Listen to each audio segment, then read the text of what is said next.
Hello दोस्तों, welcome to our channel Srishti classes.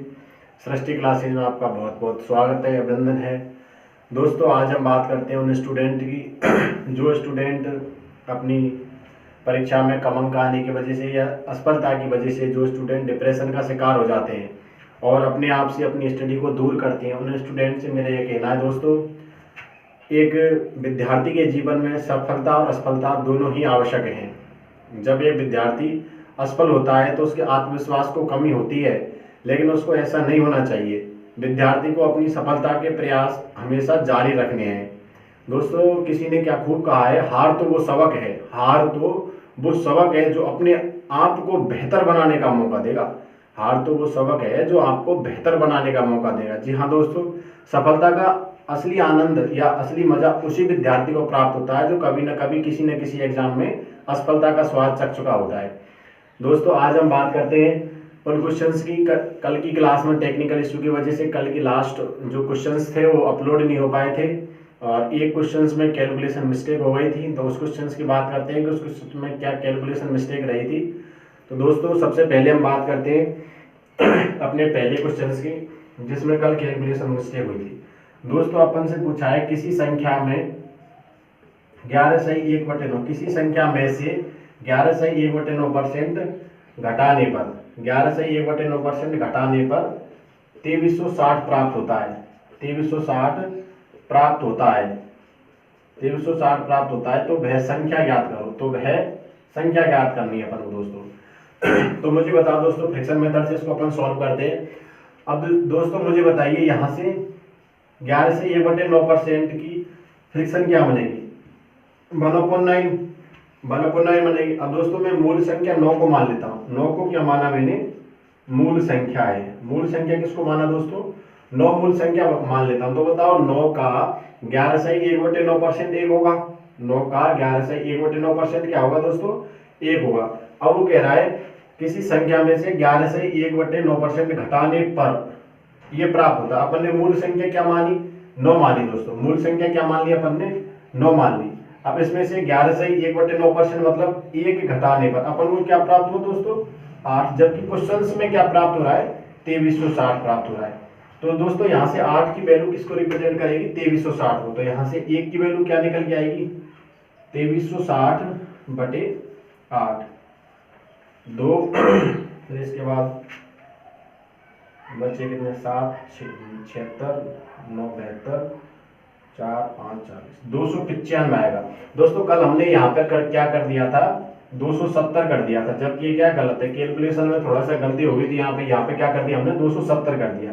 तो इसको आपको सही कर लेना। यहाँ पे क्या आएगा? 295। फिर यहाँ से मूल संख्या अपन की क्या है? 9 है। तो मूल संख्या की वैल्यू क्या आएगी? तो अपन की मूल संख्या दोस्तों क्या प्राप्त होगी? यहाँ से 295 इंटू 9 9 पंजे 45 81 और 4 85 18 26 2655 इज द करेक्ट आंसर। दोस्तों, इसका सही आंसर क्या होगा? 2655 होगा। तो ये कल की कैलकुलेशन मिस्टेक वाला क्वेश्चन था, उसमें यहाँ पे हमने 270 कर दिया था। दोस्तों, इसको राइट कर लेंगे। इसके बाद अपन बात करते हैं नेक्स्ट क्वेश्चन की। नेक्स्ट क्वेश्चन की बात करते हैं जो क्लास हमारी अपलोड नहीं हो पाई थी। उन क्वेश्चन की बात करते हैं। दोस्तों, ये क्वेश्चन था किसी संख्या में से 900 घटाने पर, किसी संख्या में से 900 घटाने पर, किसी संख्या में से क्या घटाना है? 900 घटाने पर स्वयं का या उसी संख्या का या उसी का 72/8/11% प्राप्त होता है। 72/8/11% प्राप्त होता है। तो वह संख्या ज्ञात करो। तो अपन को क्या ज्ञात करना? वह संख्या यहाँ से पूछिए। अब दोस्तों, अगर इसको अपन x मान के सॉल्व करते हैं तो अपन को पहले संख्या निकालनी है, फिर इसमें से 900 घटाना है, फिर x की वैल्यू, x के अकॉर्डिंग इसकी वैल्यू लगानी है। फिर अपन के क्या है, इसकी कैलकुलेशन लेंदी हो जाएगी। तो अपन इसको फ्रैक्शन मेथड से करते हैं दोस्तों। अब मुझे बताइए, 72/8 72/8/11% को तो फ्रैक्शन में क्या लिखेंगे? अब दोस्तों, यहाँ पे क्या है, हर में 11 है। तो अपन 1/11 की वैल्यू याद करते हैं। 1/11 की वैल्यू क्या बताई थी परसेंटेज में, 9 से 1/11%। अब दोस्तों इसको कौन सी संख्या से गुना करें कि अपन की ये जो वैल्यू है वो 72 से 8/11% प्राप्त हो। दोस्तों अपन 8 से गुना करके देखते हैं, तो 8/11 यहाँ प्राप्त होगा 72 से 8/11%। दोस्तों अब हमको ये पता चला कि 72 सही 8/11 की परसेंट है, जो इसकी फ्रैक्शन में वैल्यू क्या होगी, 8/11 होगी। दोस्तों इसकी फ्रैक्शन में वैल्यू क्या आई, 8/11 आएगी। 72 सही 8/11 को अपन भिन्नी निरूपण में क्या लिखेंगे, 8/11। अब दोस्तों 11 को अपने मूल संख्या मान लिया, यहां से मूल संख्या किसको माना, 11 को हमने मूल संख्या मान लिया। अब वो कह रहा है किसी संख्या में से 900 घटाने पर। अब दोस्तों अपन ने मूल संख्या क्या माना है, 11 माना है। दोस्तों ये बताओ 11 का 72 सही 8/11% क्या होगा, 8 होगा। अब मुझे बताओ यहां से क्या घटाया अपन ने, 11 में से क्या घटाया कि 8 प्राप्त हो दोस्तों 3। और जबकि क्वेश्चन में क्या घटवा रहा है, 900 घटाने पर उसी का 72 से 8/11% प्राप्त होता है। 11 का 72 से 8% क्या है दोस्तों, 8 है। अपन को यहाँ पे 3 घटाना, क्वेश्चन में क्या घटवा रहा है, 900। तो यहाँ पे 3 की वैल्यू किसके बराबर होगी दोस्तों, 900 के बराबर होगी। यहाँ से फिर 1 की वैल्यू किसके बराबर निकली, 3 की। और अपन की मूल संख्या क्या है दोस्तों, 11 है। तो मूल संख्या क्या निकलेगी, 11 गुना 300, 3300 इज द करेक्ट आंसर। दोस्तों यहाँ से अपन को क्या आंसर प्राप्त होगा, 3300 प्राप्त होगा। फ्रैक्शन मेथड एक बार आपके समझ में आ गया तो क्वेश्चंस को करने में बहुत आसानी होगी, आपका टाइम कम लगेगा इन क्वेश्चंस को करने में। अब नेक्स्ट क्वेश्चंस की बात करते हैं दोस्तों। कुछ छोटे क्वेश्चंस हैं उनकी बात करते हैं पहले। छोटे क्वेश्चंस की बात करते हैं दोस्तों। एक क्वेश्चन है, वह संख्या बताइए, वह संख्या बताइए जिससे, वह संख्या बताइए जिससे 720 20% अधिक है। 720 क्या है, 20% अधिक है। अब दोस्तों इसको मैं आपको दो मेथड से बताऊंगा, इसको मैं 100 मान के भी बताऊंगा और इसको अपन की फ्रैक्शन मेथड से भी बताऊंगा, जो आपको ज्यादा बेहतर लगे उसको ध्यान में रखना दोस्तों। अब पहले अपन बात करते हैं इसके फ्रैक्शन मेथड की। दोस्तों 20% की वैल्यू क्या होगी, 20% की फ्रैक्शन में वैल्यू क्या होगी दोस्तों, 1/5 होगी। अब मुझे बताओ दोस्तों, मैं मूल संख्या 5 मानता हूं, 5 को क्या माना मैंने, मूल संख्या माना। 5 को क्या माना दोस्तों, मूल संख्या मान लिया। अब मुझे बताओ 5 का 20% 1 होगा, 5 का 20% क्या होगा, 1 होगा। जबकि ये क्या कह रहा है, वह संख्या बताइए जिससे 20% अधिक है। तो मतलब 5 से 20% अधिक मतलब 20% 1 होगा।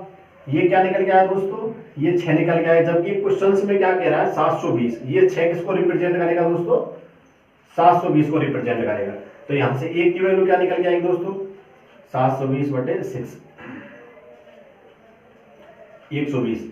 और अपन से पूछा क्या, संख्या पूछी है, तो मूल संख्या निकल के क्या आएगी दोस्तों, 5 गुना 120 मतलब 600 इज द करेक्ट आंसर। अब इसको 100 मान के करते हैं। अपन ने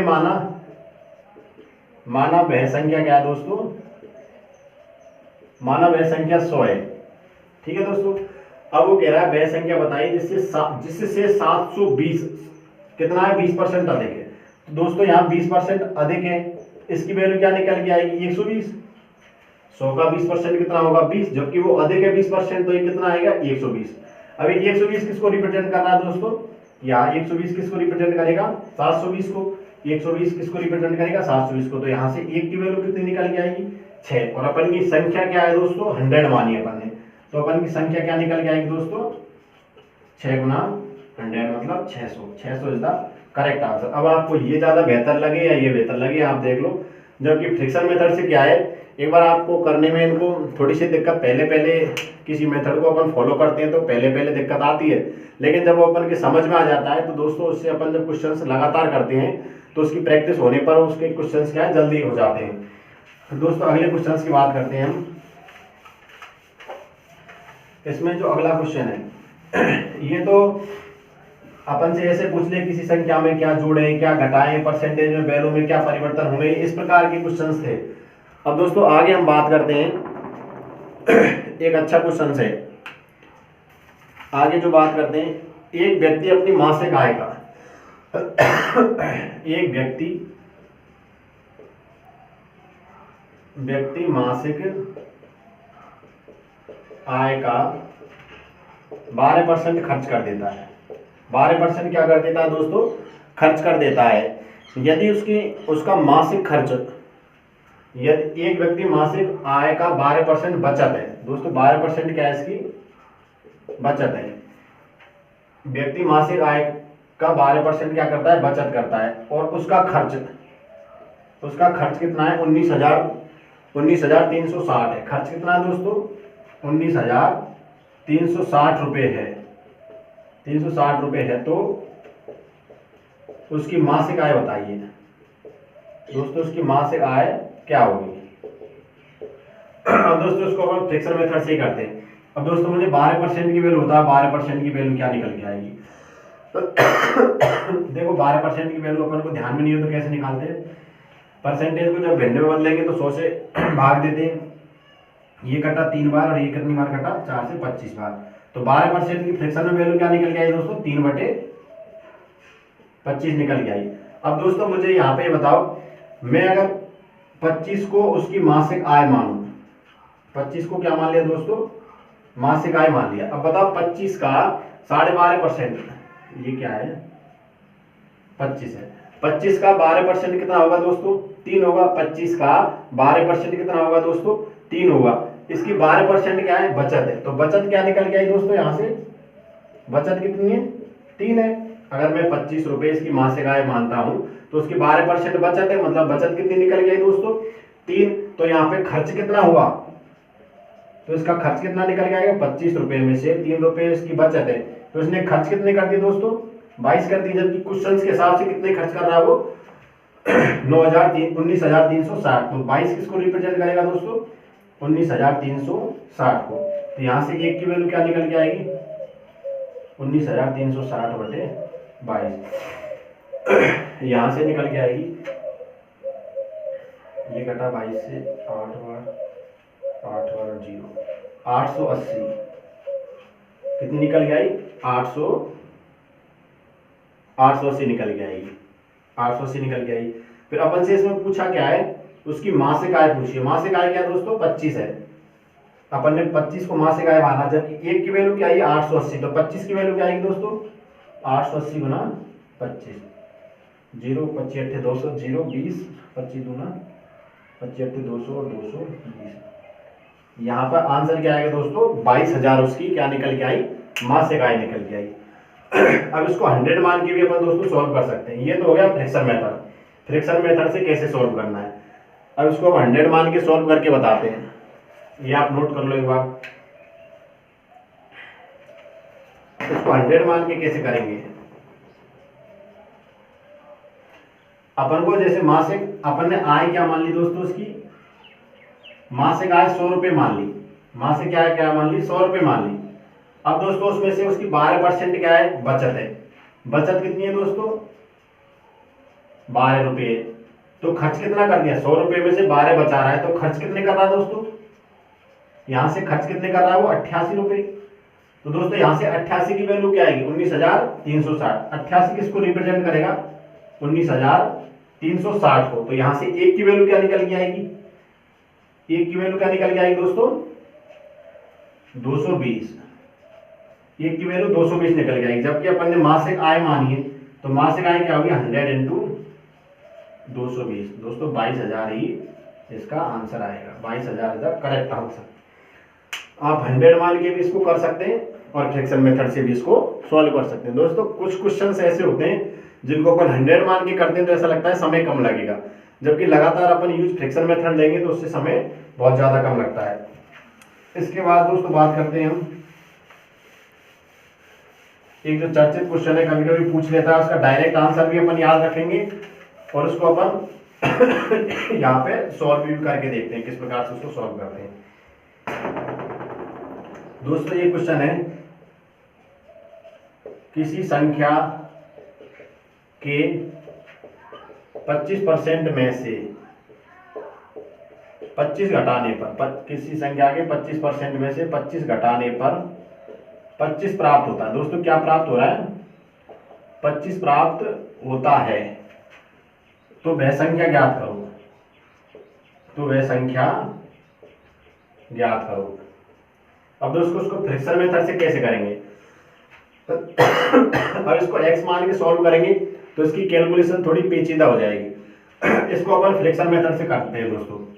मुझे बताओ 25% की भिन्न जो भिन्न है वो क्या बनेगी, 25% की भिन्न बनेगी 1/4।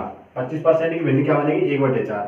अब दोस्तों बताओ 4 का 25% 1 है, 4 का 25% क्या है दोस्तों 1 है। अगर मैं संख्या 4 मान लेता हूँ, संख्या क्या मानी मैंने 4 मानी, तो इसका 25% की वैल्यू क्या होगी दोस्तों 1 होगी। अब क्वेश्चन में क्या कह रहा है, किसी संख्या के 25% में से 4 का 25% क्या माना हमने, 4 को अपन ने मूल संख्या मान लिया, इसका 25% क्या निकला दोस्तों 1। तो ये तो क्या है 25% है। इसमें से क्या घटाना दोस्तों, 25 घटाने पर क्या प्राप्त हो रहा है 25 प्राप्त हो रहा है। अपन ने क्या माना, इसको 1 मान लिया, 4 माना, इसका 25% क्या निकला 1।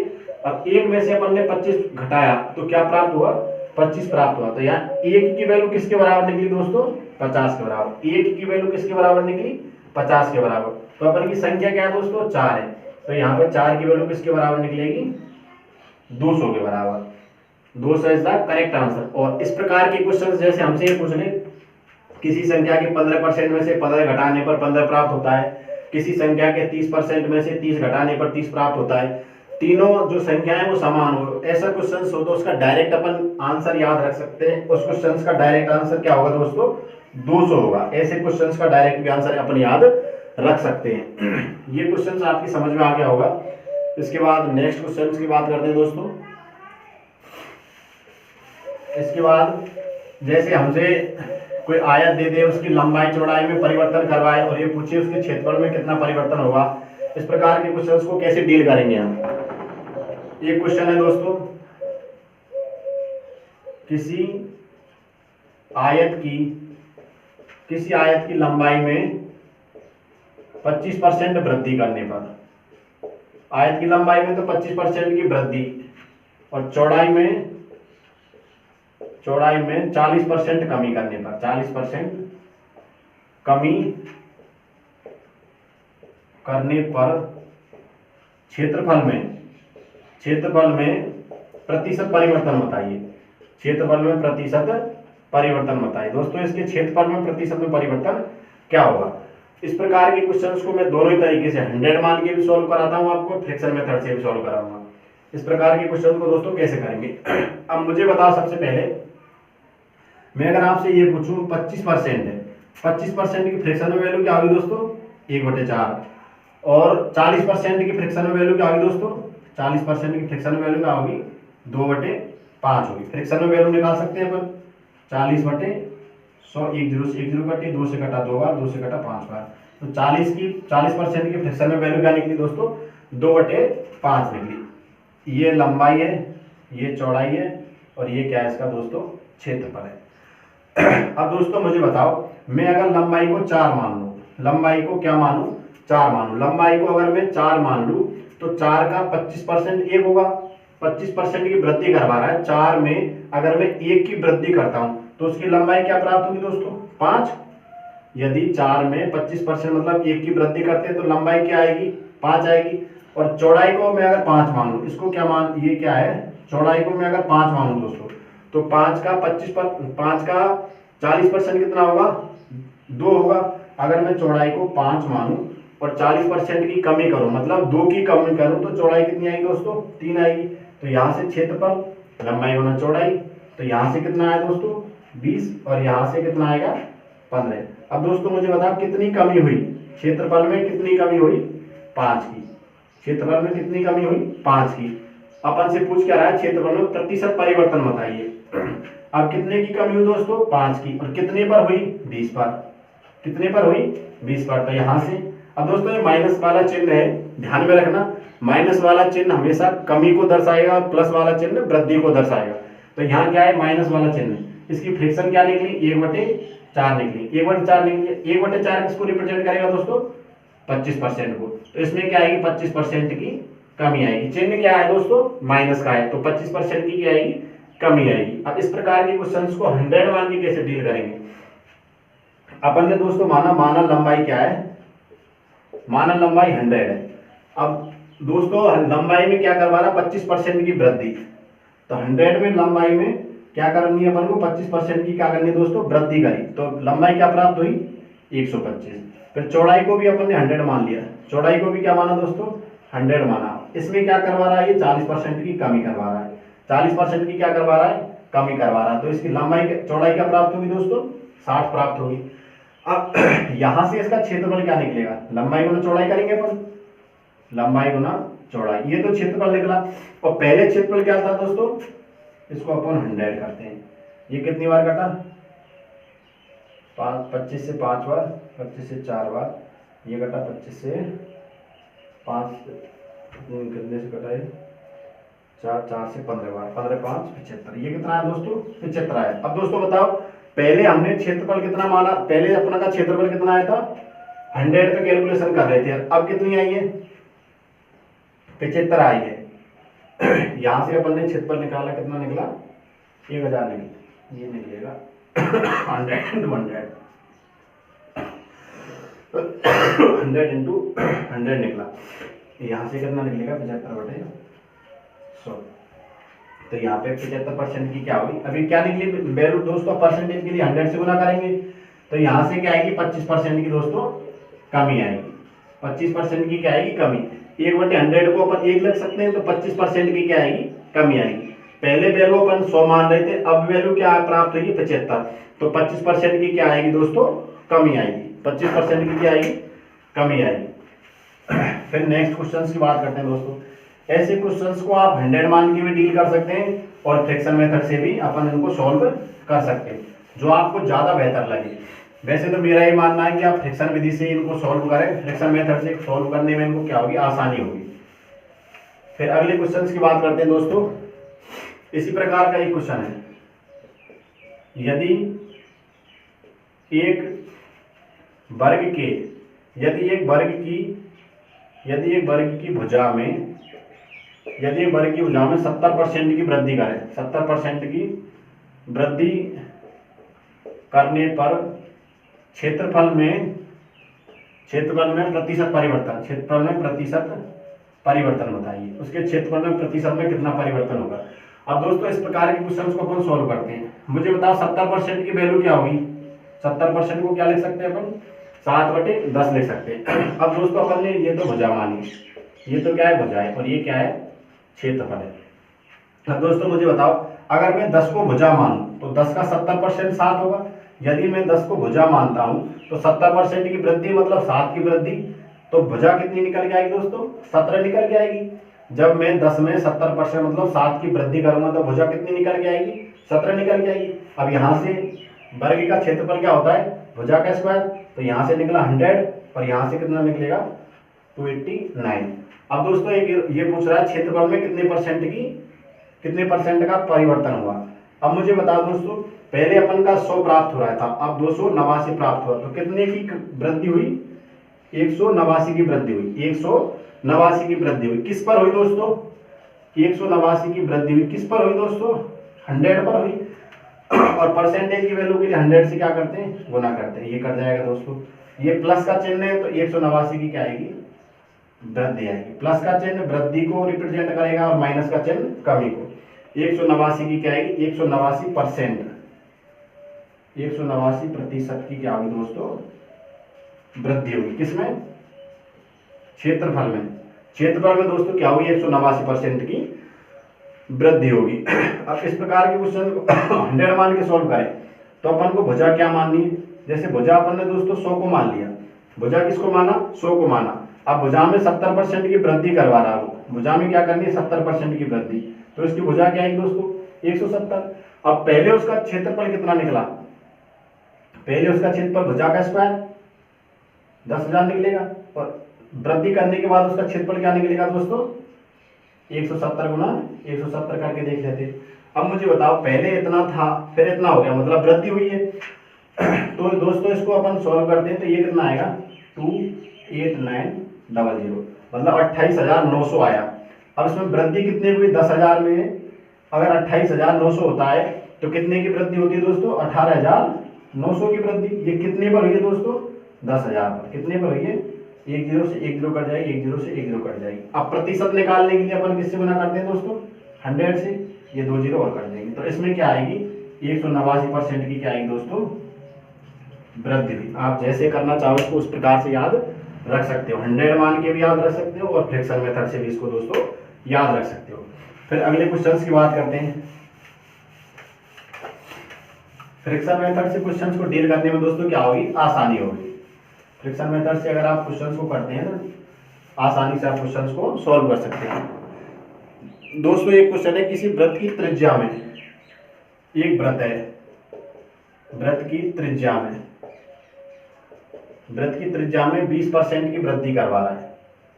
वृत्त की त्रिज्या में 20% की क्या करनी है, वृद्धि करने पर क्षेत्रफल में प्रतिशत परिवर्तन, क्षेत्रफल में प्रतिशत परिवर्तन क्या होगा, क्षेत्रफल में प्रतिशत परिवर्तन क्या होगा। अब दोस्तों मुझे बताओ 20% की वैल्यू क्या निकल जाएगी, 20% की वैल्यू क्या होगी दोस्तों 1/5 होगी। यदि मैं त्रिज्या, ये क्या है दोस्तों त्रिज्या और ये क्या है क्षेत्रफल है, अगर मैं त्रिज्या 5 मानता हूँ, त्रिज्या क्या माना 5 माना, तो 20% की वृद्धि मतलब 1 की वृद्धि होने पर त्रिज्या क्या प्राप्त होगी दोस्तों 6 प्राप्त होगी। यहाँ पर वृत्त के क्षेत्रफल का सूत्र क्या है pi r square, pi r square मतलब आर की वैल्यू का स्क्वायर करना है, तो 5 का स्क्वायर मतलब 25 पाई, और यहाँ पे कितना हो जाएगा दोस्तों 36 पाई, यहाँ पे कितना हो जाएगा 36 पाई। अब वो बोल रहा है कितना परिवर्तन हुआ दोस्तों, कितना परिवर्तन हुआ 25 से 36 हो गया, तो कितना बढ़ा प्लस के 11 पाई, प्लस के 11 पाई। अब मुझे बताओ परसेंटेज में निकालने के लिए कितना बढ़ा दोस्तों 11 पाई, किस पर बढ़ा 25 पाई पर, दोस्तों कितना बढ़ा 11 पाई, और किस पर बढ़ा 25 पाई पर, ये प्लस का है मतलब वृद्धि होगी इसमें, ये ध्यान में रखना है अपन को।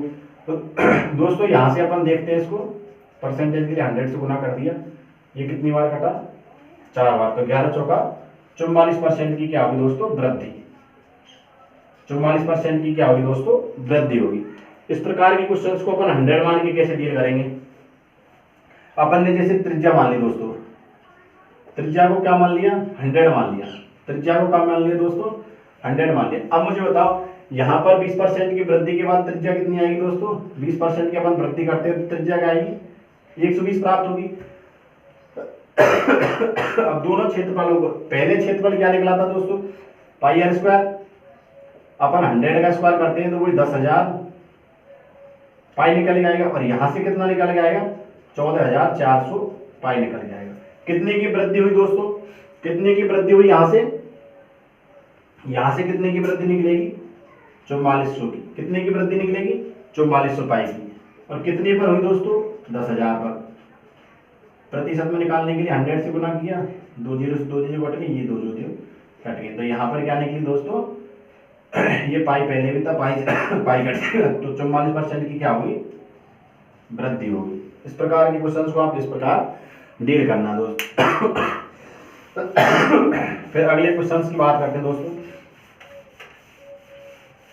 अगले क्वेश्चंस की बात करते हैं।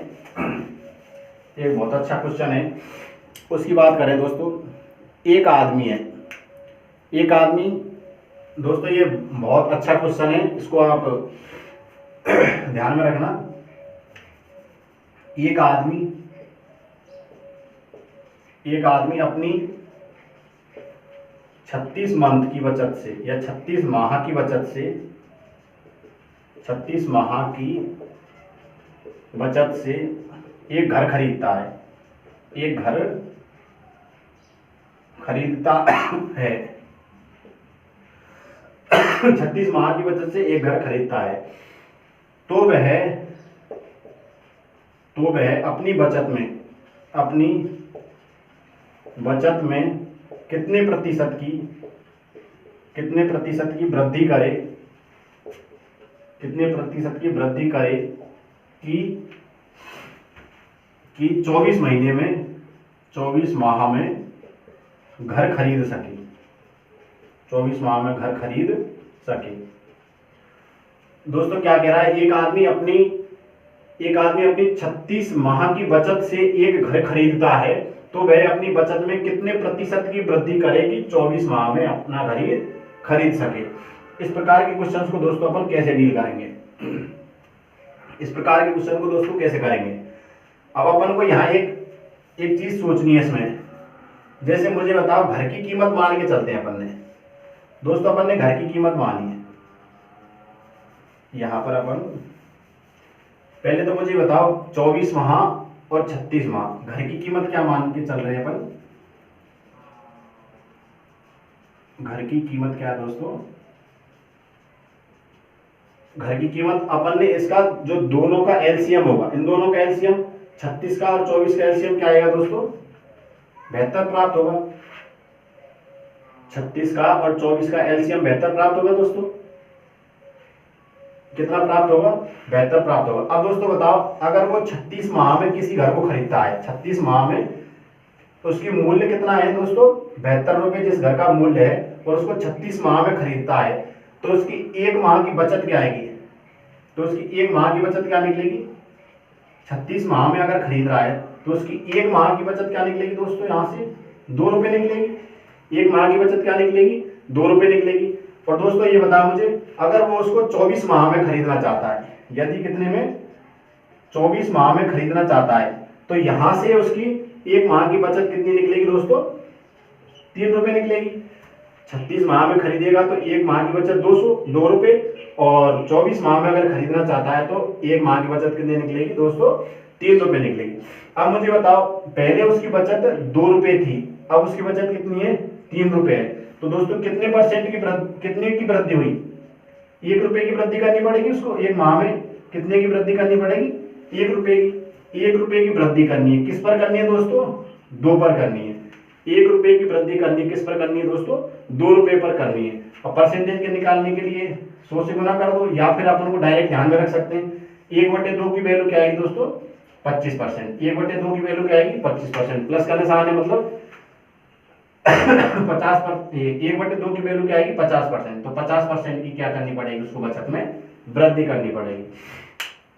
एक बार दोबारा समझा देता हूं दोस्तों। एक आदमी, ऐसे क्वेश्चन में पूछा, एक आदमी अपनी 36 माह की बचत से, एक आदमी अपनी 36 माह की बचत से किसी घर को खरीदता है। अब दोस्तों वो क्या चाहता है कि उस घर को 36 माह में खरीद के 24 माह में खरीदे। तो दोस्तों उसको बचत अपनी बढ़ानी पड़ेगी। अगर वो बचत को बढ़ाएगा तभी तो जल्दी खरीद पाएगा। तो यही पूछ रहा है क्वेश्चन में, कितने परसेंट की वृद्धि करे बचत में कि उस घर को वो 24 माह में खरीद सके। तो दोस्तों अपन क्या करते हैं इसमें, अपन ने मान लिया घर की कीमत क्या है दोस्तों, 72 रुपए है। ये अपन ने दोनों का एलसीएम 36 का और 24 का एलसीएम क्या ले लिया, 72 ले लिया। ये अपन ने घर की कीमत को क्या मान लिया, माना घर की कीमत क्या है दोस्तों, 72 रुपए।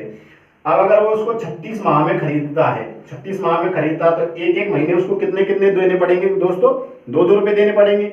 अगर 72 रुपए के घर को वो 36 माह में खरीदना चाहता है तो उसको कितने देने पड़ेंगे दोस्तों, 2-2 रुपए देने पड़ेंगे। अब वो चाहता है कि मैं इस घर को 36 माह में नहीं खरीद के 24 माह में खरीदूं। अगर वो 24 माह में खरीदना चाहता है तो उसको कितने रुपए देने पड़ेंगे दोस्तों, 3-3 रुपए देने पड़ेंगे। अब दोस्तों मुझे बताओ, पहले वो 2-2 रुपए बचत कर रहा था, अब उसको 3-3 रुपए बचत करनी पड़ेगी। तो उसको बचत में परसेंटेज में वृद्धि करनी पड़ेगी। तो यही अपन से पूछा है, पहले 2 करता था, अब उसको 3 करना है। तो कितना अधिक करना है दोस्तों, 1 अधिक करना है। किस पर करना है दोस्तों, 2 रुपए पर। तो यहाँ पर उसको कितने परसेंट की वृद्धि करनी पड़ेगी, 50%। अपनी बचत को क्या करना पड़ेगा, 50% बढ़ाना पड़ेगा। दोस्तों ये क्वेश्चन नोट डाउन करो आप।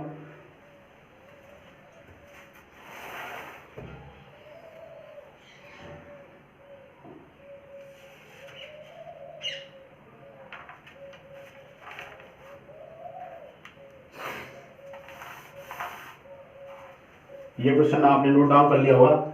आज हम बात करते हैं आज के लास्ट क्वेश्चंस की दोस्तों। इसके बाद एक छोटा क्वेश्चन है, उसकी बात करते हैं। इस प्रकार के क्वेश्चंस भी हमसे एग्जाम में पूछे जा सकते हैं दोस्तों। एक क्वेश्चन है, ध्यान में रखना। ए की आय, अपन से पूछा है ए की आय बी की आय से, ए की आय बी की आय से 20% अधिक है। ए की आय बी की आय से क्या है दोस्तों, 20% अधिक है। तो बी की आय ए की आय से कितना परसेंट कम होगी, कितना परसेंट कम होगी। अब दोस्तों इस प्रकार के क्वेश्चंस को अपन कैसे डील करेंगे वही अपन फ्रैक्शन मेथड से करते हैं। दोस्तों मुझे बताओ 20% की वैल्यू क्या होगी, 1/5 होगी। 20% की वैल्यू क्या होगी दोस्तों, 1/5 होगी। ये मैंने मान ली ए की आय और ये क्या है, बी की आय। अब दोस्तों क्या कह रहा है, ए की आय बी की आय से 20% अधिक है, तो मैं दोस्तों यहाँ से बी की आय क्या मान लेता हूँ, 5 मान लेता हूँ। बी की आय क्या मानी मैंने, 5 मान ली। अब क्वेश्चन में क्या कह रहा है, ए की आय बी की आय से 20% अधिक है। अगर मैं बी की आय को 5 मानता हूं तो 20% अधिक, 20% की वैल्यू क्या है, 1 है। यदि मैं बी की आय 5 मानता हूं तो इसका 20% क्या है दोस्तों, 1 है। 5 का 20% क्या है, 1 है। तो 5 का 20% 1 है, तो 1 अधिक है, मतलब ये कितनी आ जाएगी इसकी, ए की आय कितनी निकलेगी दोस्तों, यहाँ से 6 निकलेगी। ए की आय 6 ही निकलेगी ना, ए की आय 6 निकली। अब ये पूछ रहा है क्वेश्चन में, तो बताओ बी की आय ए की आय से कितना परसेंट कम है। अब दोस्तों बताओ, अब तुलना किससे करवा रहा है वो, ए से, ए की आय से, ए की आय से करवा रहे हैं दोस्तों। तो यहाँ पे बताओ ए की आय से बी की आय कितना कम है, ये कितना कम है दोस्तों, 1 रुपए कम है। कितना कम है, 1 रुपए कम है। और तुलना किससे करवा रहा है इस बार, ए से करवा रहा है। ए से करवा रहा है, ए की आय क्या आएगी दोस्तों, नीचे आएगी। अब परसेंटेज के लिए अपन को तो केवल इतना पता चल जाए कि 1/6 आया। 1/6 को अपन डायरेक्ट अपन ने निकाला था। 1/6 की परसेंटेज में वैल्यू क्या निकली थी दोस्तों, 16 सही 2/3%, ये निकली थी ना दोस्तों। तो अपन को ये यहां से प्राप्त हुआ कि भैया जो बी की आय ए की आय से कितनी कम है, 16 सही 2/3% कम है। आगे अपन को समझ में, यहां से अपन ने बी की आय को 5 मान लिया। बी की आय क्या मानी, 5। ए की आय 20% अधिक है, तो ए की आय कितनी निकली, 6 निकली। अब अपन से क्वेश्चन में पूछ रहा है कि ए की आय से कितना कम है। कितना कम है दोस्तों, 1 है। 1 कम है, किस पर तुलना करवा रहा है, ए से। ए की क्या है, 6 है, तो यहां से कितनी निकलेगी, तो ये क्या है, बी की आय ए से 16 सही 2/3% क्या है दोस्तों, कम है। अब इस प्रकार के क्वेश्चन को अपन 100 मान के कैसे करें, पहले जो क्वेश्चंस में दिया उसको ही मानते हैं अपन। किससे करवा रहा है, तो बी की आय क्या है दोस्तों, अपन ने मान लिया बी की आय क्या है, 100 रुपए है। बी की आय को क्या मान लिया, 100 रुपए मान लिया। ए की आय बी की आय से 20% अधिक है, तो ए की आय क्या निकल के आएगी दोस्तों, 20% अधिक, 100 का 20% अधिक, 100 का 20% दोस्तों क्या है, निकल गया 120। अब फिर वो कह रहा है, तो दोस्तों बताओ ए की आय से बी की आय कितनी कम है। कितनी कम निकली दोस्तों, 20 कम निकली। किससे तुलना करवा रहा है, ए से करवा रहा है। परसेंटेज के लिए अपन 100 से गुना करेंगे। ये कितनी बार कटा दोस्तों, 6 बार, वही प्राप्त हुआ 100/6, मतलब 16 सही 2/3% क्या है दोस्तों, कम है। दोस्तों मैं उम्मीद करता हूं कि आपको हमारे आज के क्वेश्चंस समझ में आ गए होंगे। आज मैंने अच्छे सारे क्वेश्चंस करा दिए हैं। अगर आपको आज का वीडियो हमारा अच्छा लगा हो तो दोस्तों प्लीज़ हमारे चैनल को सृष्टि क्लासेज नाम से जो चैनल है उसको शेयर एंड सब्सक्राइब करें, और अच्छे वीडियो हम लगातार रूप से डालते रहेंगे। परसेंटेज की अब 2-3 क्लासेज बची हैं, परसेंटेज का टॉपिक लगभग पूरा होने वाला है। तो दोस्तों आप सभी का जुड़ने के लिए बहुत बहुत धन्यवाद। Thank you so much.